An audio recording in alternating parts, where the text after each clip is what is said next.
Hey guys, welcome to the Deeper Bible Podcast. We're a show dedicated to uncovering the profound beauty of God's Word and leveraging its wisdom for life in our fast-paced world. And today, we're going to be talking about justice. What is this thing called justice? Who gets to decide? How is it implemented in the world? We're going to try to do justice to this complex, controversial topic called justice. We'll just say straight out of the gate, this is a hard topic. And not only hard to think about, it's hard to be a just person in this world. This is something wise people, brilliant people for a long time have been thinking about. And listen to a guy 400 years before Jesus, name's Plato. He and his teacher Socrates, they're talking with some friends about, is it better to actually be a just person or only to seem to be just, to sort of like look like you're a moral person? And here's what this guy Glaucon says. Listen to this. 400 years before Jesus, he says this: the just man, the just person, will be scourged, racked, chained, have his eyes burned out, and at last, after every kind of misery, he will be crucified. He will be set up on a pole. And then he will know that one ought to wish not to actually be just, but only to seem just. So 400 years before Jesus, this Greek philosopher realized that, if you're actually brutally, truly just, you're going to end up on a cross, actually. And so today we're going to do a wide-ranging conversation about what different people have thought about justice, but really squaring in on the cross, on the justice of God, on the Christian eschatological view of justice that looks, we'll talk about it, that looks at a very wide angle of God's plan and God's promise and how that comes to bear on our world today. So I'm here with my friend Destiny Kennedy. And Destiny, welcome. And hey guys, let's get into it. Let's talk about justice. awesome. Yeah, so I think a helpful place to start with justice is beginning to attempt to define what justice means. So maybe we can walk through some basic definitions, some angles that some people have taken on justice before, and then go from there. Yeah, let's do that. So justice is a many-sided type thing. And so often when people kind of use the word justice and it's, put out there in political debates or op-eds or whatever, it's often not clarified what type of justice we're talking about, what aspect of justice. So for many, one classical position sees justice as a process. And I'm talking here in like a legal, political arena. Justice is everyone stands equal before the law. There is a due process of law. Everyone gets the same treatment. So it's this fair process. And the Bible is aware of this. The book of Proverbs talks at many lengths about, be sure that you don't have two types of weights and measures. Be sure that your scales are even. So the process needs to be fair. Others point out that the processes are often perverted and rigged in favor of who's ever in power or whatever. And so some would say, no, the point of justice is to ensure desirable outcomes, predetermined, desirable, countable outcomes. And we need to make adjustments in the process, whichever ones are necessary in order to ensure those external outcomes. And the Bible's also aware of things like this, where it talks about having special eye to the poor or to the widow. Some theologians talk about this in terms of the preferential option for the poor, to say like, look, if you have like a fair foot race, fair process, but you have somebody who's a high school sprinter and, an old guy, the old guy's going to lose every time. So is there any way that you can help him to also win the prize now and then? So, so sort of putting counterweights in the system. Many have also thought of justice as a question of distribution, like who gets what? Here's the pie. How are we going to slice up the pie? Who determines what? And is there any room for issues of merit? Like some so-and-so deserves to have more than someone else. And this is, our economic system in the West is very much built upon sort of the risk you're willing to take, the amount of work you're willing to put in, is the issue for how much you're going to get back, right? And I was reading the other day in the book of Deuteronomy where Moses is blessing the 12 tribes right before he dies, and he blesses Joseph. And it's amazing. There's this moment he says, "Oh, Joseph, the bounty of heaven and the bounty of earth, and you're going to get just so much stuff, Joseph. You're just going to get totally blessed. Here's why. Because you are Nazir Echav, which means like you're the Nazarite from among your brothers. You're the one who's taken vows of abstention or vows of holding yourself back from stuff. Yeah, exactly. You've had the hardest go here. You went through the hardest things. Therefore, you deserve the most things." And so you see how the idea of merit is there a little bit? Yeah, demonstration of integrity through trial or Right. difficulty, which again, I think maps on very well to American ideologies on how you build wealth, how you totally succeed, and that it may even almost be assumed sometimes that if you put in X, Y, or Z in terms of integrity and hard work, that you should always get out, right? Wealth building or opportunity or whatever. Whereas maybe one of the other types of justice in conversation with this is, but what if me being a particular type of person, I don't experience that, but I have put in X, Y, or Z and not gotten X, Y, or Z out. Right. And so, yes, I'm seeing the conversations that are happening here, even just practically. Here's an interesting example from a very practical example from Aristotle back in the day. He was the student of Plato, actually. It's another Greek thinker. And he's talking here about, let's imagine a world where there's a lot of people who want to play the flute, but there's not that many flutes to go around. There's not that I know. Okay. Not that many good flutes to go around. It was a good analogy at some point. How do you decide who gets the best flutes? And this is what Aristotle says. He says, too funny. He says the best flute player ought to be given the outstandingly good flutes. So because you have the merit of being a fantastic flute player, you should get the good flute. And then he expands from that and says, just so the claims to political office must necessarily be based on superiority in those things which go to the making of the state. The idea being that if you're good flute players, you get the flute. If you're good at the systems of politics and law and understanding that stuff, then you should get a piece, maybe a larger piece of say in how justice is arranged in society. So I'm going to do a little bit of a book share. Part of the purpose of Deeper is I think of myself as like a dealer, a trafficker in ideas.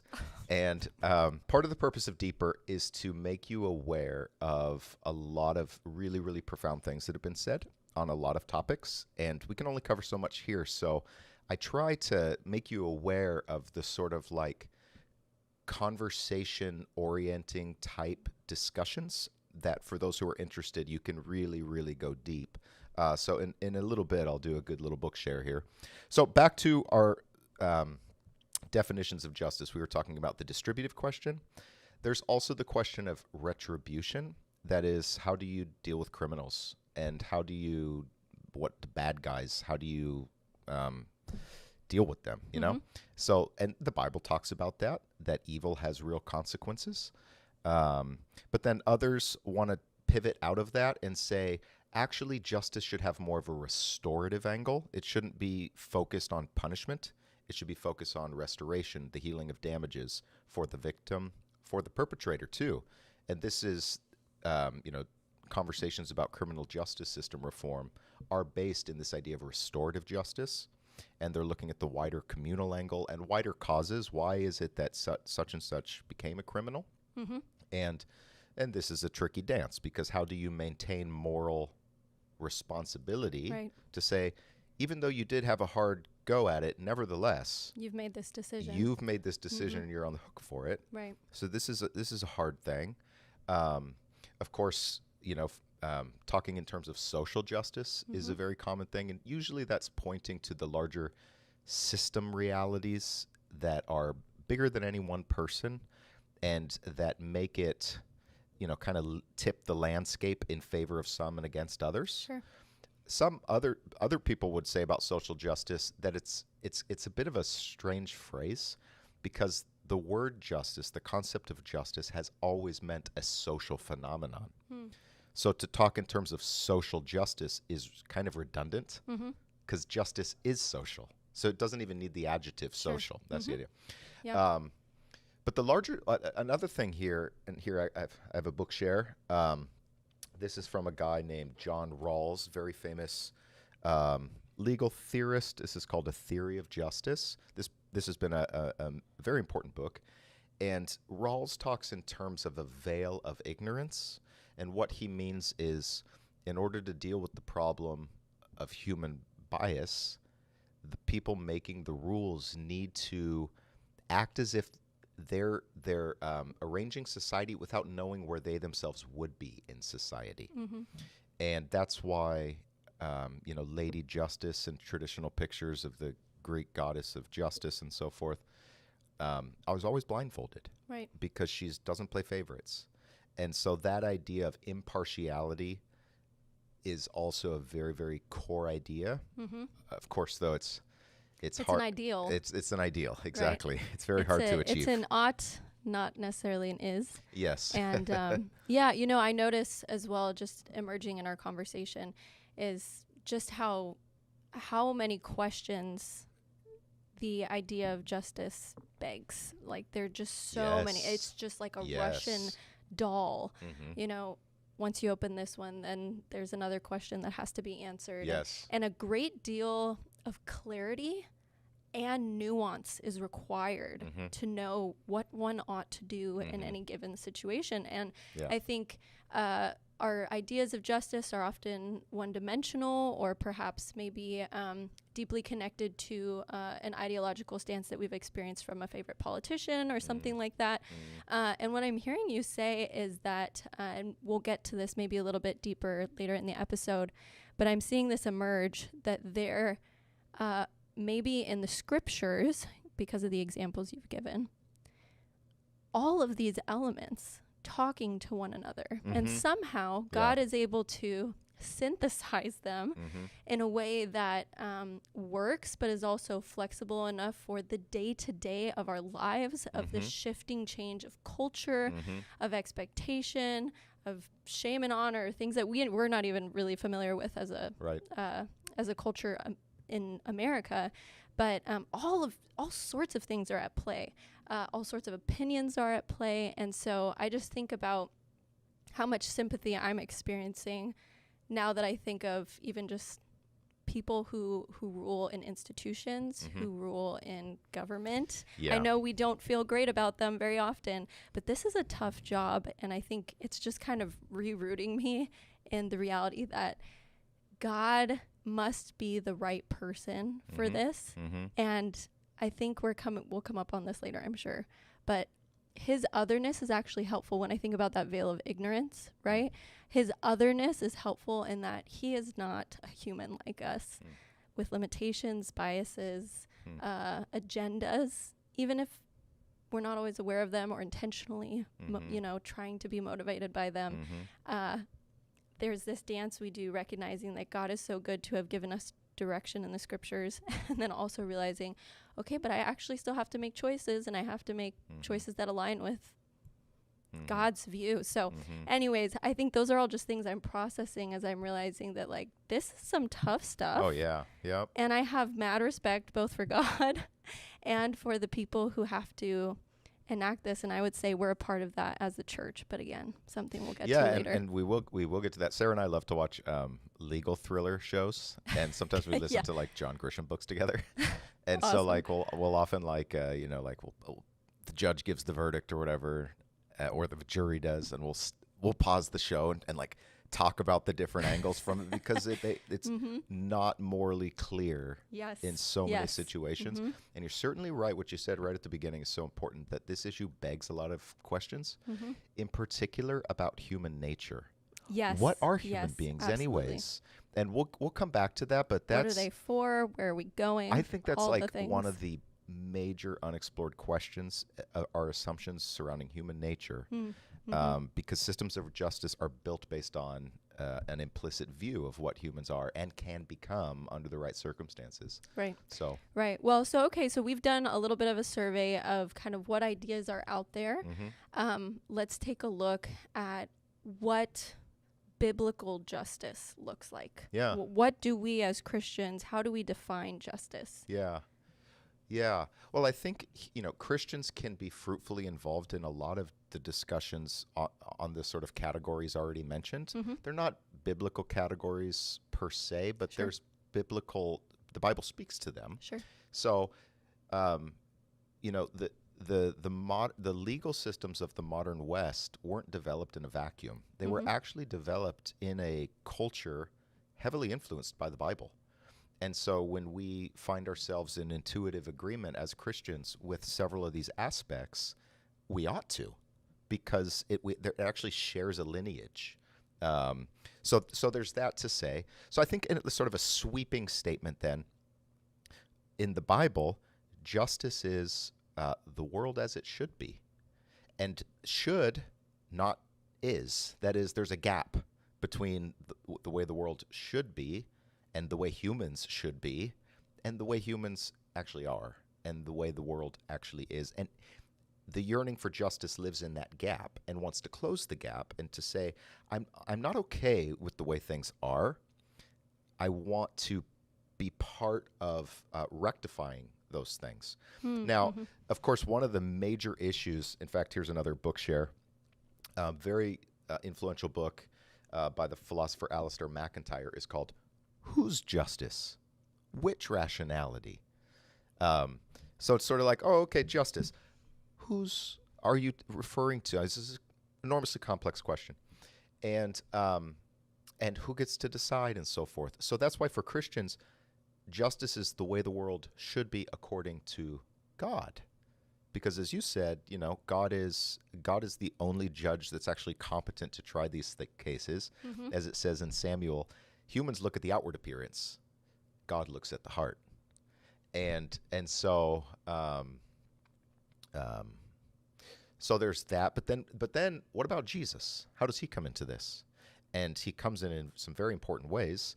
The story of Jesus's death are in many ways a legal thriller of a court that went wrong and that didn't understand justice. And then so God is like the appellate judge who overturns the ruling of the lower court and says, sorry, unconstitutional, vacated ruling or whatever. And Jesus rises. Right. But the rising of Jesus, this is so key.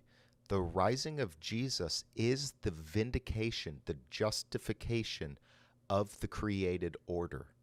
That is, the fact that Jesus came in a restored physical body is God's first move in healing the world, in closing the gap from the way that it is to the way that it should be.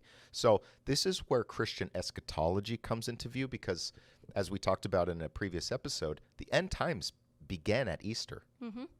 And so in light of what you just mentioned, I look at Christ then as Paul refers to him as first fruits, kind of relating that to the hope that we have as believers in Jesus being essentially maybe this might not be the right analogy, but perhaps a down payment or a promise of what is to come. The Spirit's the down payment too. And the presence of the Spirit in the whole Hebrew Bible is often seen as the mark of the eschatological age, the end times when God does the great thing, the Spirit will be present. And I've got another little book share. This is called The Bible. You should check this out. Little known author named God. I think you'll enjoy it. So look one up. But listen to what Paul says in, lost the page, Romans chapter 3. He says this. He's talking about why was Jesus crucified? Well, it was to show God's righteousness, but the word in there is often translated as justice as well. To show God's righteousness, justice, so that God, he, might be just and the justifier of the one who has faith in Jesus.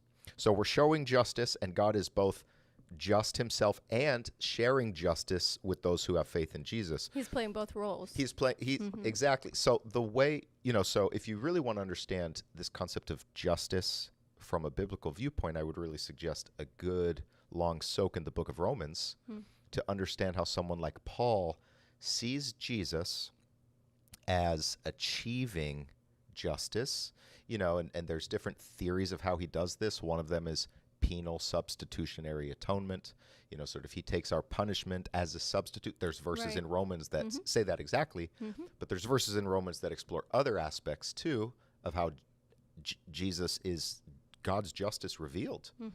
And so I think that that's an important thing for Christians to keep in mind, because we can get so focused in our culture on like specific questions of justice that we lose that bigger horizon and the bigger promise and the bigger hope that it's already actually been sort of guaranteed by God when Jesus came out of the grave.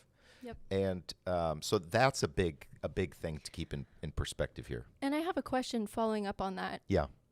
So you're relating it to how it's multi-aspectival. I think where I find tensions is in the reality that there's conversations happening even within the Christian community about justice, and there's not always unity because of the interpretive process and the differences of the interpretive process with the scriptures. And so I think just pointing that out, not to say we can know nothing and we can accomplish nothing. I just want to recognize that sometimes there's a difficulty actually accomplishing this. And as we move on even to talking about how does this work in real life, in politics, in institutions of power, and with the application of power, like this is a conversation still happening, if that makes sense. But it doesn't mean that truth isn't present and cannot bear on our lives now. You know what I mean? I want that hope to still exist because it can, and God will. But also, if you are experiencing that tension of like, okay, sometimes I feel like this whole conversation, we're just like back and forth, even from within the Christian community. Yeah. And here, I want to circle back to what we talked about earlier. The question of what are human beings is really, really important. And I think a lot of when we speak past each other, very often some have the assumption that human beings are actually limited creatures, that we can only do so much, that every potential solution is a trade-off. And there's no perfect solution. There's only trade-offs. And we're sinners. We're actually all flawed deep down. And we should just like own that. But then other people, and this is very, very dominant viewpoint of human nature in Enlightenment thinking and all the subsequent movements, is that humans are in principle perfectible. There's really no limit to what we can know. There's really, when humans are born, they're innately good, actually, and they only become evil because they're exposed to broken institutions and wicked people and so forth. And so very often, that core assumption is different. And here's a great statement, another little book share from a founding father of the United States, James Madison, who writes in the Federalist Papers, famous statement in the Federalist Paper number 51. He says this: "What is government itself but the greatest of all reflections on human nature? If men were angels, no government would be necessary." So here he's making this elaborate case for the nature of the American government, but he's saying, by the way, if we were all good people, this would be totally pointless. But we're not. And so the American system, as it's set up and its checks and balances, is a system of intense mutual suspicion. Everybody's suspicious of everybody else. But because we can all be expected to be self-interested, the structure holds with like counter tensions, That's the idea. Sorry, we're going to say. No, that makes sense. So let me keep going then. So like very famous, arguably the most influential Christian voice in this whole discussion is St. Augustine. Okay. And so Christian, what is called political theology, all roads lead to Augustine here. And his major work is called The City of God. Yes. Yep. And the city of God, which stands for the kingdom of heaven, is opposed to the city of the world, the city of man.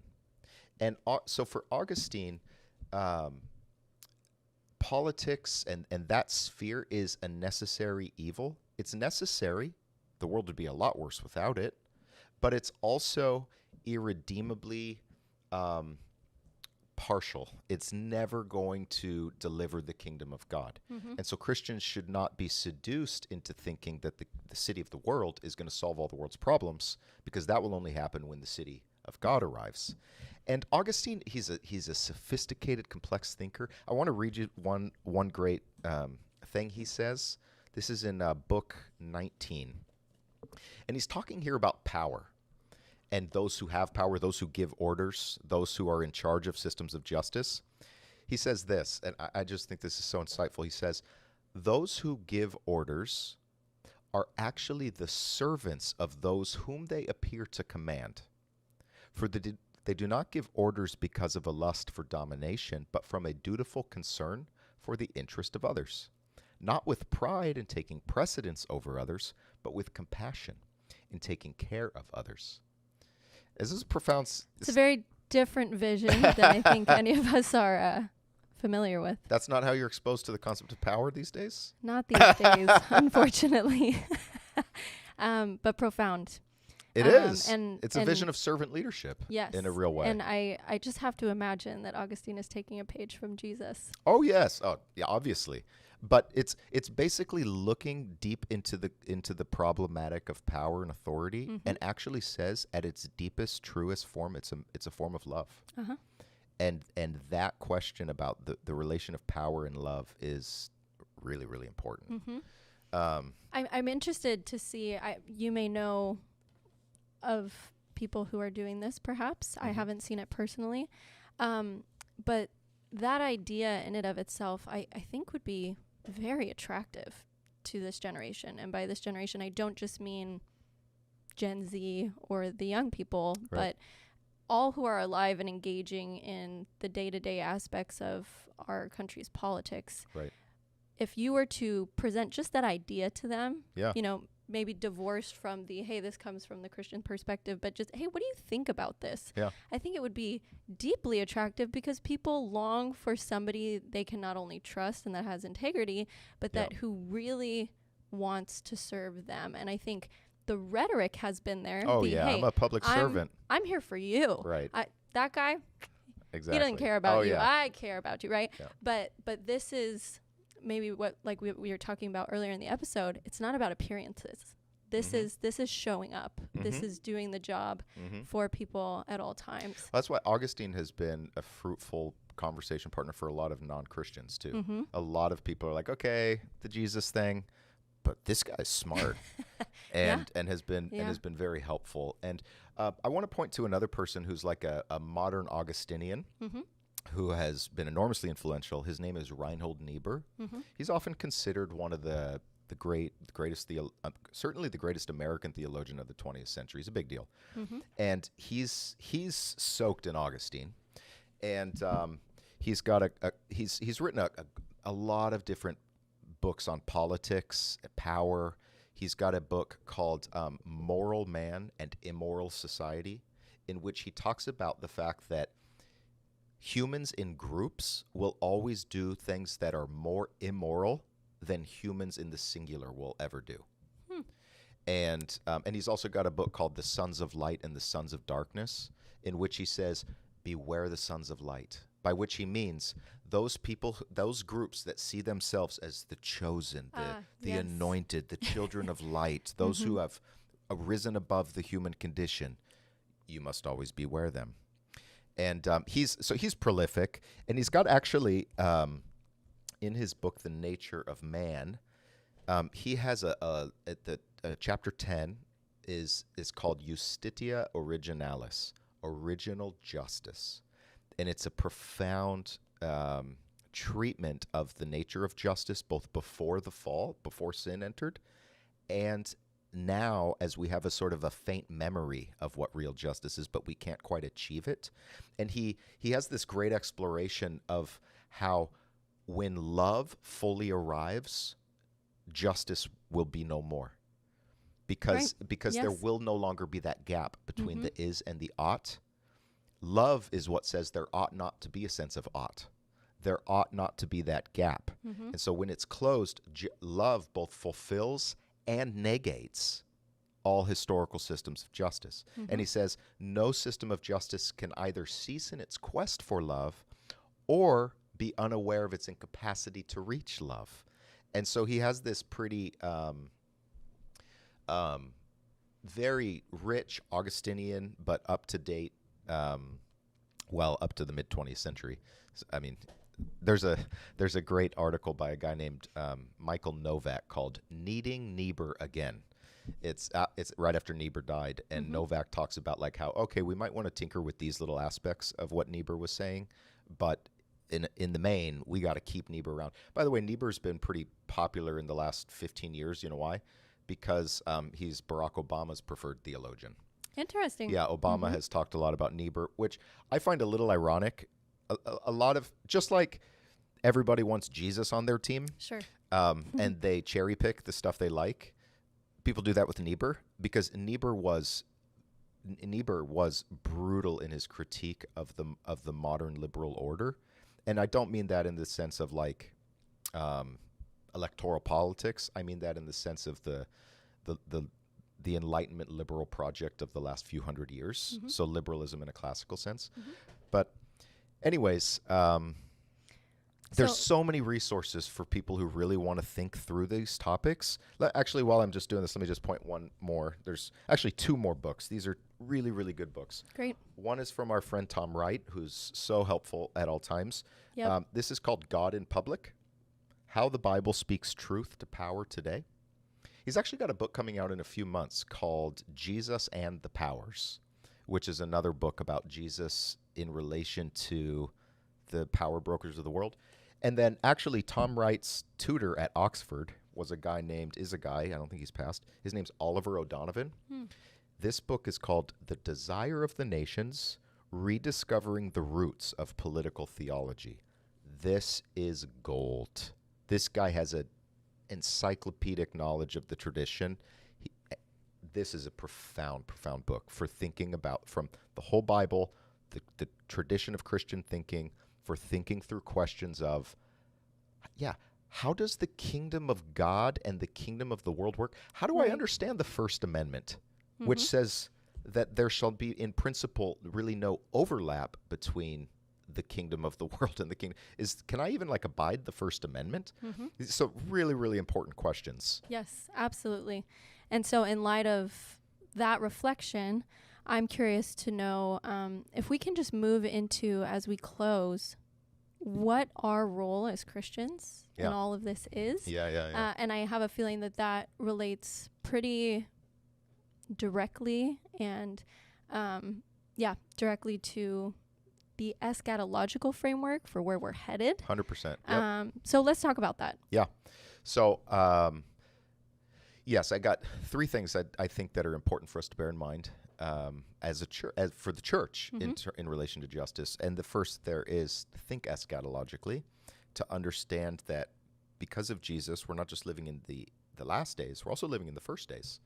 And I got this idea from Tom Wright. He talks about how really this is the beginning of new creation, life in the Spirit, and so forth. And so to understand that bigger framework is our driver for hope. It's our motivation also to suffer well. So thinking eschatologically, which is to say, understanding how Jesus affects the great turning of the age and what that means in God's larger plan and purposes for creation and for humankind. Can I ask a clarifying question? Yeah. Does that then assume then that if living in the last days is also living in the beginning of new creation, mean then that what we do can actually accomplish ushering in, I guess, what we would describe as elements of what is to come and what has been promised? Yeah, I like how you said that. Elements, because it's not the totality. Yes, because very I'm often, very careful essentially, about what that language. people what they often want to do is sort of remove any need for God's climactic intervention to bring the kingdom of God. Sort of like it's on us. Right. Let's just be good Sure. enough, and we'll bring the kingdom. And a very fascinating book by an historian at Notre Dame. His name's Mark Knoll. It's called The Scandal of the Evangelical Mind. And I've heard of it. It's an interesting historical look at how sort of evangelical Christians in American history have thought. One of the fascinating features is prior to the Civil War, mainstream Christians all thought that we would usher in the kingdom of God. Yep. That it's up to us. We're just going to perfect things, and the 1,000-year reign, and Jesus will come back at the end of that. The Civil War was a theological crisis, where after we all killed each other, people said, geez, I don't think we're going to be able to bring about the kingdom. And so that's where that's where rapture thinking started to come post that, this idea that it's got to be God. God's got to have a radical intervention. And he's got to come in. And this is very similar to what happened. World War I was also a theological crisis. The whole project of optimistic progress, we're just moving forward, was radically deconstructed. And so anyways, war tends to change your thinking. It tends to temper our, yes, absolutely. So the next thing then I think that the church needs to keep in mind is this, to not be gullible. We could be very gullible. A couple things come to mind. One, Reinhold Niebuhr often said, one of the greatest mistakes of moralistic Christianity is our assumption that people are as good as their slogans. That if you only just chant the right things, have the right bumper sticker, then by golly, you must be a really good person. And he's like, that is so very wrong. So not being gullible in that sense.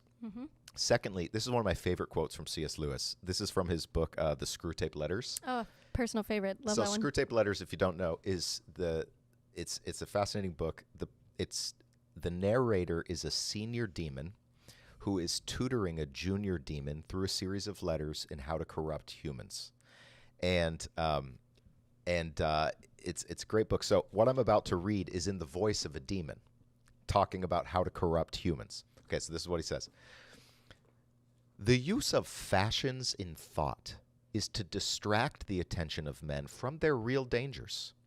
We direct the fashionable outcry of each generation against those vices of which it is least in danger, and fix its approval on the virtue nearest to the vice which we're trying to make endemic. The game, this is brilliant, the game is to have them all running about with fire extinguishers whenever there's a flood, and all crowding to that side of the boat which is already nearly gunwale under. And so what he's saying is, in terms of not being gullible, he's saying, okay, society may be concerned about this justice issue or this justice issue or this justice issue, but we shouldn't be gullible to say that that's really, of course, the real issue because everyone says it's the real issue. It could be that that's the issue that we're in least danger from right now, and that the real danger comes under a complete other innocuous-sounding heading, like love or something like that. So not being gullible to sort of, Moses tells Israel, you're not going to be the tail, you're going to be the head. But I think often the church is the tail, and it's sort of like there's this like time lag between like what culture finds interesting Deeply in terms of justice. reactionary. Yeah, and we're just trying to stay relevant. But what we end up often doing is being gullible. So there's that. And then the last thing I'll say, we'll end here, is the church has to be ready to suffer.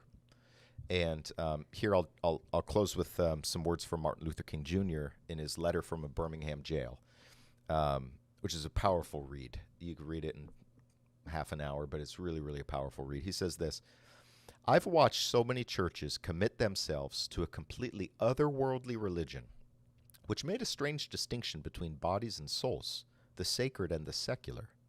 But there was a time when the church was very powerful. It was during that period that the early Christians rejoiced when they were deemed worthy to suffer for what they believed.